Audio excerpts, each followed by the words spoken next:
Toilet joke, toilet gate. I totally messed that up. Toilet gate may sound like a joke. Toilet joke is something completely Toilet joke is different. This is not a joke. But the allegations, they're really no laughing matter here. In her new book, Maggie Haberman of the New York Times confirms a habit of the former president that wasn't just unhealthy for the White House plumbing, it was bad for the presidency as well. And she's got the photos to prove it. They're kind of gross, but also very important, Maggie. So tell us what we are looking at here. Brianna, thanks for having me. Gross and important, I think, are the two important words here. What you're looking at is two photos, one from the White House, which is what the one that looks like it has carpet on the bottom. The other is from an overseas trip that a Trump White House source provided me recently after some of the revelations during the January 6th hearing. This person, like a number of staffers I spoke with, while some of the testimony that has been heard has been disputed, generally found the overall picture of Trump to be pretty familiar with what they'd experienced, and they wanted to share them. Now, again, as you say, people are going to make all kinds of jokes about toilets and so forth. It would still be a story if it was a fireplace. And the point is about the destruction of records which are supposed to be preserved under the Presidential Records Act, which is a Watergate era creation. So Maggie, remind us of that part of the story, because these pictures confirm something that you broke before in this early release of your book, Confidence Man, out this fall. We're excited to see the whole book based on these pictures and the other reporting coming out. But you reported that White House insiders were telling you about the destruction of key White House documents.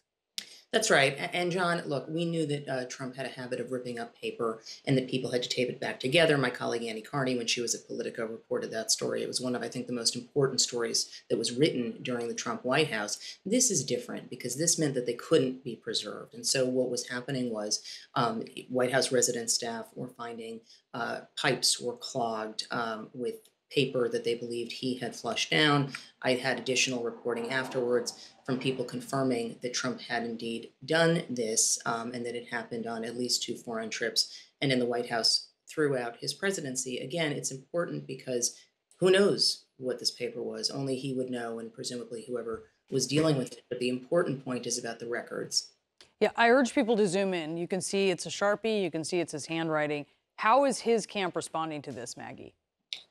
These were published by Axios, by Mike Allen first, and I believe that a spokesperson for the former president gave a statement suggesting that it requires desperation to run something like this. That's fine. I mean, this would be a story regardless of who the president was. And Maggie, to be clear, when you put out this reporting before, they attacked the reporting, but this proves what you wrote to begin with, right?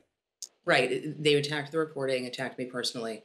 This was a Trump White House source, identifying pictures that, according to the source, showed that what I reported was accurate.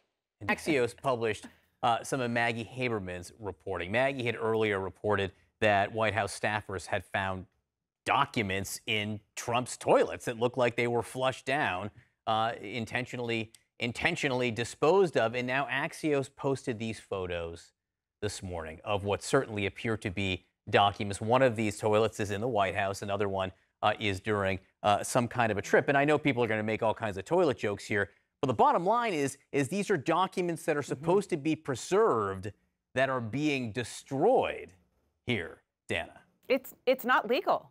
I mean, there is a law that is in place since the era post-Nixon that you have to preserve presidential records. And that is the people who work in the White House and the man who was elected to the White House. And that is the rule, which is why you have seen reporting from Maggie and others. The then president had a habit of ripping things up and throwing them in the trash. His aides would come quickly along and take them out of the trash and tape them back together because that is the law of the land. This looks nefarious.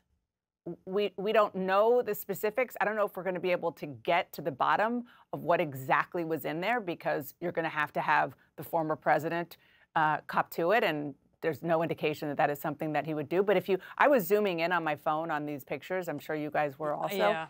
It's a Sharpie, and it looks like Donald Trump's handwriting. It looks like it. Can we prove it? Are we handwriting experts? No. But it's just not legal, full stop.